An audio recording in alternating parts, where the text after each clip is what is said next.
Praise the Lord. கர்த்தருக்கு மகிமை உண்டாவதாக. இந்த நல்ல காலை வேளையில் கர்த்தருடைய வார்த்தை மூலமாய் உங்கள் யாவரையும் சந்திப்பதிலே நான் பெருமகிழ்ச்சி அடைகிறேன். யாத்திராகமத்தின் புத்தகம் 1ஆம் அதிகாரம் 12ஆம் வசனம், அவர்களை எவ்வளவு ஒடுக்கினார்களோ அவ்வளவாய் அவர்கள் பல்லுகி பெருகினார்கள். அன்புக்குரிய தேவனுடைய பிள்ளைகளை, இஸ்ரவேல் ஜனங்களை பார்வோன் எகிப்தியர்கள் மிகவும் ஒடுக்கினார்கள், மிகுந்த கடினமாய் நடத்தினார்கள், கொடுமையாய் வேலை வாங்கினார்கள். அந்த எகிப்து தேசத்தில் மிகுந்த உபத்திரவத்துக்குள் இந்த ஜனங்கள் இருந்தார்கள். அந்த உபத்திரவத்தின் மத்தியிலையும் தேவ ஜனங்களை ஆண்டவர் பல்கி பெருக பண்ணினார், ஆசீர்வதித்தார். அந்த எகிப்தியர்கள் எவ்வளவோ திட்டம் போட்டு தேவ ஜனங்களை ஒடுக்கி அழிக்க வேண்டும் நினைத்தார்கள். ஆனால் தேவன் தம்முடைய ஜனங்களை பாதுகாத்து தம்முடைய ஜனங்களை ஆசிரியத்து பெருக பண்ணினார். பின் நாட்களில் பார்த்தீங்கன்னா, இந்த ஜனங்களுடைய கூக்குரலை தேவன் கேட்டு அந்த எகிப்திலிருந்து விடுவித்து கானானுக்கு கொண்டு போனார். வாக்குத்தத்தம் பண்ணப்பட்ட கானான் தேசத்தை ஜனங்களுக்கு கொடுத்தார். அன்புக்குரிய தேவனுடைய பிள்ளைகளை, நம்முடைய வாழ்க்கையிலும் சில நேரங்களில் நெருக்கங்கள் வரலாம், வேதனைகள் வரலாம், பாடுகள் வரலாம், துன்பங்கள் வரலாம், கவலைகள் வரலாம், நஷ்டங்கள் வரலாம், பலவீனங்கள் வரலாம். எவைகள் வந்தாலும் நாம் சோர்ந்து போக வேண்டாம். ஏனென்றால் நம்மோடு கூட தேவன் இருக்கிறார். அல்லேலூயா. அவர் நம்மை ஆஸ்வதிக்க வல்லமுள்ளவராக இருக்கிறார். வேதனைகளும் துன்பங்களும் நெருக்கங்களும் நம்மை ஒன்றும் செய்ய முடியாது. நம்மோடு கூட கர்த்தர் நம்மை ஆஸ்வதிப்பார். நீங்கள் வேதத்தை வாசிக்கும் போது இந்த ஜனங்களை அவங்க ஒடுக்க தேவ ஜனங்கள் பெருக ஆரம்பித்து கொண்டே இருந்தார்கள்.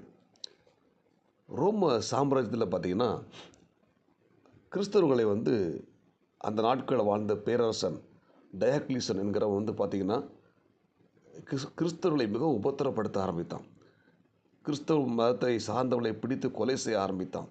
அப்படி பயங்கரமான ஒரு காலகட்டம். அதாவது கிறிஸ்து பிறந்த பிற்பாடு 303ஆம் வருஷத்துலேருந்து அந்த 10ஆம் ஆண்டுக்குள்ளே 310ஆம் ஆண்டுக்குள்ளே இந்த டயக்லீசன் என்ற மன்னன் வாழ்ந்தான். இவன் கிறிஸ்தவனை கொடுமைப்படுத்தினான், அழிக்க நினச்சான், அநேக கிறிஸ்தவர்களை கொன்று குவித்தான். இப்படிப்பட்ட சூழ்நிலையில் பார்த்திங்கன்னா, தேவ ஜனங்கள் அந்த நாட்களில் மிகுந்த கூக்குரலிட்டு தேவன் நோக்கி முறையிட்டார்கள். அவனுக்கு பிற்பாடு வந்த மன்னன் கான்ஸ்டன்டைன் என்கிறவன் காலத்தில் ஆண்டவர் அவனை ரட்சித்தார். அதன் மூலமாக அவன் என்ன செய்கிறான், அந்த ஜனங்களை விடுவித்தான். கிறிஸ்தவ மதத்தை எல்லாரும் ஏற்றுக்கொள்வதற்கு சட்டத்தை இயற்றினான். கிறிஸ்தவர்களுக்கு நல்ல சில சௌகரியங்களையும் அனுக்கிரகங்களையும் ஏற்படுத்தி கொடுத்தான். அந்த நாட்களில் பார்த்திங்கன்னா, கிறிஸ்தவம் வேகமாய் வளர்ந்து பரவ ஆரம்பித்தது.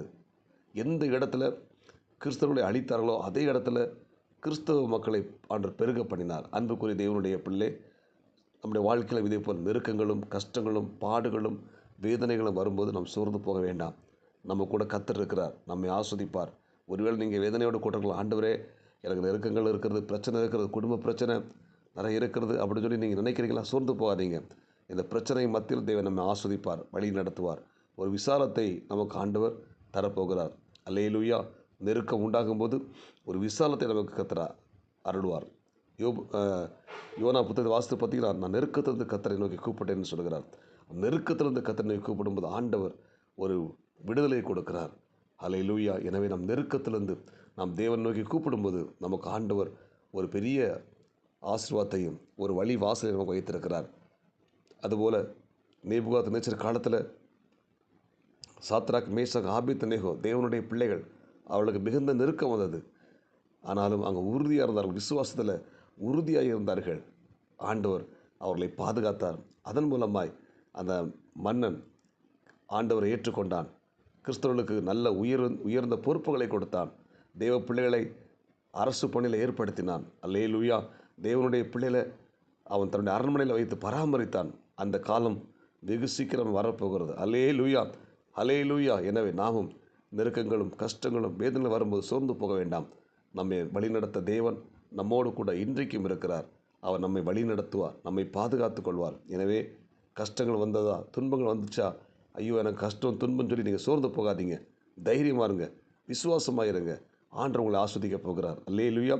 எனவே தேவ ஜனங்களுடைய நெருக்கத்திலிருந்து விடுதலை கொடுத்தது போல இன்றைக்கு நமக்கும் ஒரு பெரிய அற்புதத்தையும் ஆசுவாதத்தையும் பெருக்கத்தையும் நமக்கு தேவன் கொடுக்க போகிறார். ஆமென்.